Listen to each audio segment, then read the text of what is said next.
Okay, so hey guys, and welcome back to another Axel 72 video, and in today's video I'm going to be predicting the Bull versus Doheny fight in this new short form way, but we're going to go through 3 fights on the card, that including the main event. And so we're going to start off with Strand versus Baluta for that of the vacant WBO European Super Bantamweight title. This is quite a good matchup on paper. I mean, it's the kind of not McCann rejects, but McCann beaten, I suppose, as you know, Dennis McCann, even though he's being scheduled as a drug cheat, we don't really know what's going on with that, but he has of course beaten both Baluta and Strand after, you know, having a bit more trouble with Baluta. Who do I think is going to win? I think Baluta is going to win via unanimous decision. I think he will be very wild when he comes forwards, as he always is, but what McCann was able to do was excellent, you know, kind of dismissing everything that's been happening and been touched upon with the whole kind of drugs cheat incident.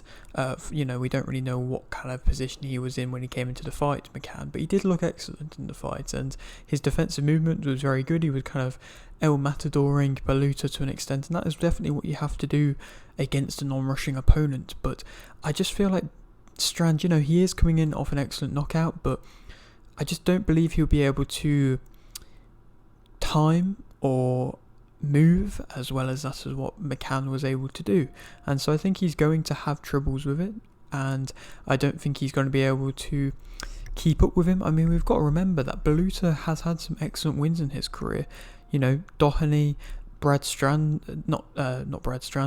Andrew Cain, 2 fighters on this card he's already beaten, and he is still in and around, you know, European level, yet again fighting for a European type of belt.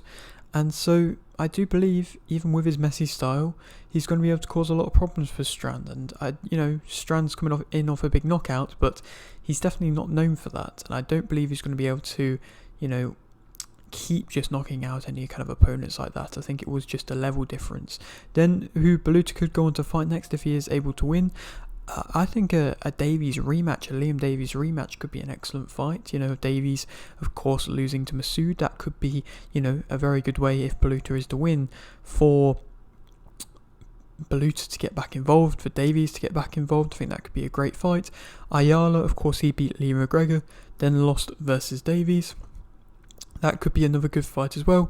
Or Hovhannissian, he's coming in off the back of, you know, fighting 2 top guys, but then, you know, losing back to back of them, but still a name that is around in the division, so that could be another name for Baluta to fight around European level. I feel like there definitely is some good options. Moving on to now speak about Cain versus Edwards. I think this is an excellent matchup, to be completely honest. I mean, it kind of came as a surprise to me, to be fair, because I don't think the matchup would be made. And so, you know, seeing Edwards taking and kind of risking it against an Andrew Cain, and, you know, just accepting the fight, I think it's an excellent one. And of course, this being for the British, Commonwealth and WBC International Silver Bantamweight titles. And so I believe that Cain is going to be able to win via unanimous decision. I think Edwards is an excellent fighter and was able to, you know, dismantle in a way Asomba by just keeping him at a consistent range, and Asomba really just wasn't able to close the distance, even, you know, though he had good boxing ability, he just definitely wasn't able to close the distance. But Cain has been looking excellent as of recent in close, and is able to close the distance much better. It's going to be difficult to get inside with Edwards, but I think at times I believe Cain will be able to do it, and if Cain can get through these powerful shots, he might be able to drop the former world champion and then go on to, you know, get a unanimous decision victory. Then who he could go on to fight next, I mean, it is very much fringe world level. Could he get put into a world title shot straight away? Maybe. But I feel like most likely maybe a Hygo. He was coming in off the draw versus Sumi. If they don't make the rematch, that could happen.